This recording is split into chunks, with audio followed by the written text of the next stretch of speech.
esse problema. O terceiro requisito é a aplicação industrial. Aplicação industrial quer dizer precisa ser explorado pela indústria. Então, quando nós falamos de teses puramente abstratas, métodos cirúrgicos, método de diagnósticos, ser vivo, veja, eu não posso patentear porque eu não tenho aplicação industrial. E claro, não comece a se destemperar e a viajar com essa matéria. Será que eu posso patentear o misto quente? Claro que não. Não começa a imaginar. Eu posso até proteger intelectualmente, dizendo que o misto quente é de criação de um determinado lugar, mas eu não tenho essa aplicação industrial. Portanto, os 3 requisitos para a concessão da patente será novidade, atividade inventiva e aplicação industrial. Um comentário: eu já disse a vocês que tudo o que está relacionado a ser vivo não pode ser patenteado. Ótimo.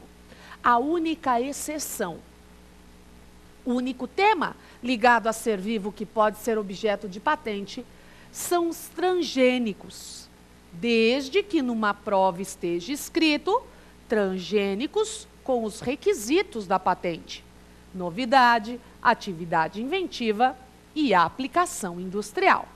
Se esses requisitos estiverem presentes, tudo bem. Veja, a soja transgênica foi patenteada, está tudo bem, mas é a única questão referente a ser vivo. Nem método diagnóstico de uma determinada doença, nem método cirúrgico pode ser objeto de patente.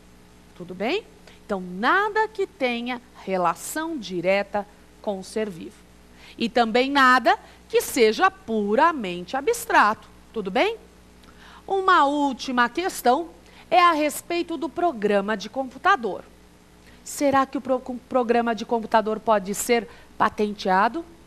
Veja, programa de computador, ele é objeto de proteção da propriedade intelectual. Tudo bem? Então, software não pode ser patenteado. A dúvida sobre esse tema é principalmente porque hoje o programa de computador é registrado no INPI.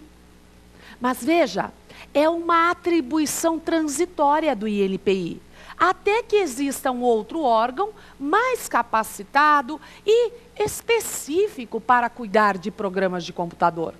Portanto, mesmo o INPI, quando reconhece aí a proteção sobre um programa de computador, veja, são nos mesmos moldes da propriedade intelectual.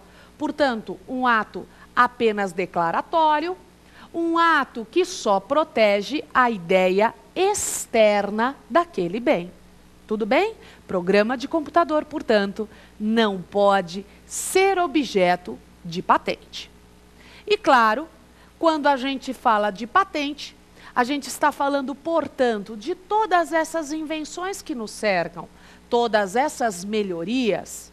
E esse assunto é tão interessante que, claro, nós não poderíamos terminar, acabar nesse instante. A gente, claro, precisa falar tantas outras coisas interessantes sobre patente. Mas você já conseguiu, portanto, no nosso tema do dia, ter ideia daqueles aspectos principais referentes à patente. E por isso, nós agora vamos ao nosso segundo bloco, o Pergunte ao Professor. Vamos a ele.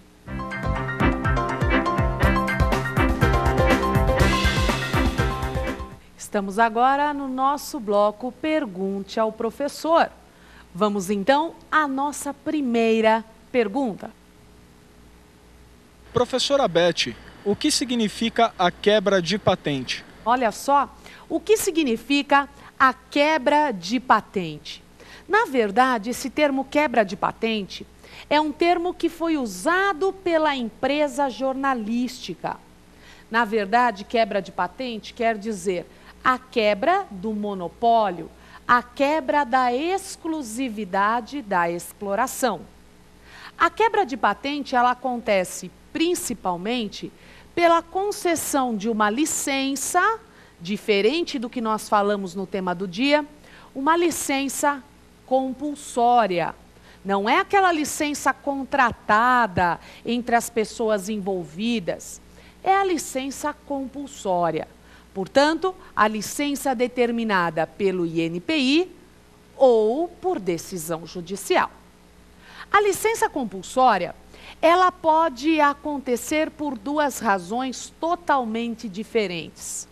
A licença compulsória por abuso do poder econômico, e o abuso do poder econômico acontece quando a pessoa não explora aquela patente na necessidade realmente do mercado, ou simplesmente não explora.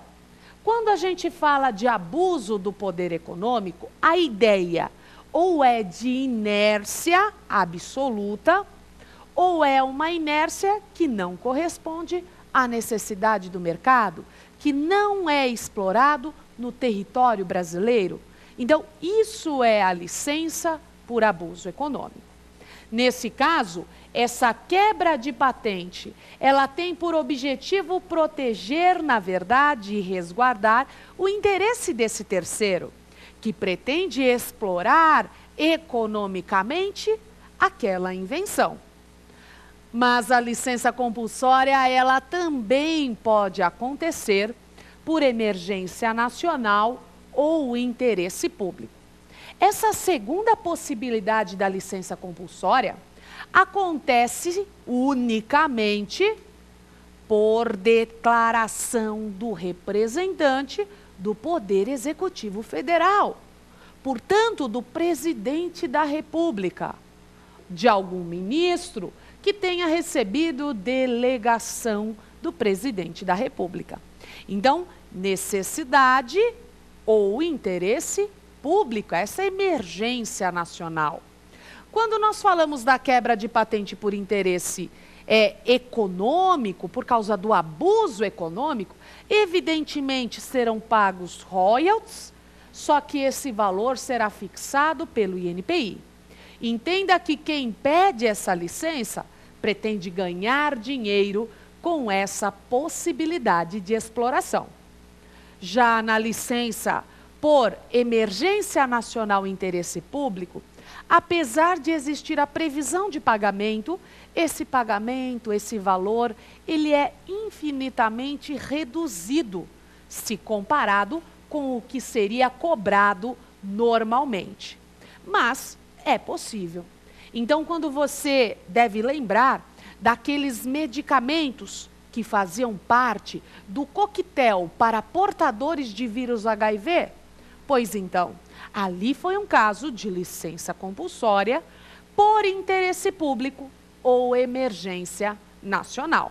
Então, importantíssimo, essa licença compulsória, ela sempre é temporária e não é exclusiva. Temporária e não exclusiva. É uma característica da licença compulsória. A licença voluntária, a gente não tem como afirmar previamente se ela é temporária ou não, se ela é exclusiva ou não. Depende do que foi pactuado entre as partes. Então, essa pergunta, importantíssimo, quebra de patente. Quando você ouvir agora em jornais e na televisão, você vai se lembrar, isso na verdade é a licença compulsória. Vamos à nossa próxima pergunta. Professora Beth, é possível requerer a patente e a marca ao mesmo tempo? Que pergunta bacana e que pergunta de ordem prática, que interessa a você que está nos assistindo e começou a se interessar pelo programa de hoje e tantos outros que virão e tantos outros que já se passaram. Veja, o tema perguntado é sobre marca e patente. Será que pode ser pedida ao mesmo tempo? Claro que pode. A patente, ela preserva o produto em si, a invenção daquilo que é explorado pela indústria. E a marca, ela protege aquele sinal que vai diferenciar esse produto ou serviço no mercado.